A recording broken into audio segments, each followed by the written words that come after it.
Hi friends, இன்றைக்கி நம்ம கிச்சனில் என்ன பார்க்க போகிறோன்னு பார்த்தீங்கன்னா தக்காளி தொக்குலேயே முட்டை உடச்சி ஊற்றி நம்ம இன்றைக்கி செய்ய போகிறோம். இது சாதம், சப்பாத்தி, இட்லி, தோசை எல்லாத்துக்குமே நல்லாயிருக்கும்.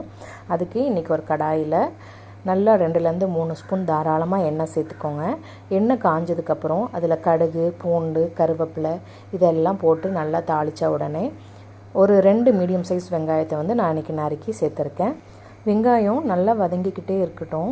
நான் ஊற்றின எண்ணெய் பார்த்திங்க அப்படின்னா, நம்ம சிக்கன் பொரிச்சிட்டு எண்ணெய் மிச்சமாக இருக்கும் பார்த்திங்களா, அதெல்லாம் வேஸ்ட்டு பண்ணாமல் இந்த மாதிரி டிஷ்ஷுங்களுக்கு நம்ம பயன்படுத்தினோம் அப்படின்னா டேஸ்ட்டும் நல்லாயிருக்கும், நமக்கு எண்ணெயும் வீணாகாமல் இருக்கும்.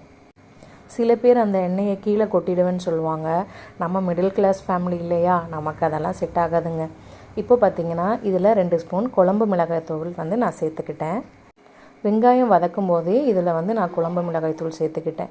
ஏன்னா அதோட காரத்தன்மை நமக்கு கொஞ்சம் கம்மியாக இருக்கும். அது இல்லாமல் கலர் நமக்கு நல்லா கிடைக்கும். இதுக்கப்புறம் பார்த்திங்க அப்படின்னா ஒரு 3 மீடியம் சைஸ் தக்காளி நல்லா மிக்சியில் பேஸ்ட் பண்ணி வெங்காயம் வதங்கினதுக்கப்புறம் சேர்த்துட்டு இதை நல்லா கிண்டி விட்டுருங்க. நல்லா வதங்கட்டும். ஒரு மூடி போட்டு கூட மூடி வச்சுருங்க ஒரு 5 நிமிஷத்துக்கு. இது நல்லா நமக்கு சிம்மிலே இருக்கும்போது நல்லா தண்ணியெல்லாம் வற்றி, தண்ணியெலாம் எதுவுமே சேர்க்கக்கூடாது, தக்காளியிலேருந்தே நமக்கு தண்ணி விடும். தண்ணியெல்லாம் எதுவுமே சேர்க்காமல் நல்லா கொதிக்கட்டும். தேவையான அளவு உப்பு சேர்த்து இதை மூடி வச்சுருங்க. ஒரு 5 நிமிஷம் கழித்து திறந்து பார்த்திங்க அப்படின்னா தண்ணியெல்லாம் நல்லா வற்றி நமக்கு எண்ணெய் பிரிஞ்சு வந்திருக்கும். தக்காளி தொக்கில் எண்ணெய் பிரிஞ்சு வந்த உடனே இதில் 3-4 முட்டையை நான் உடச்சி சேர்த்துக்கிட்டேன்.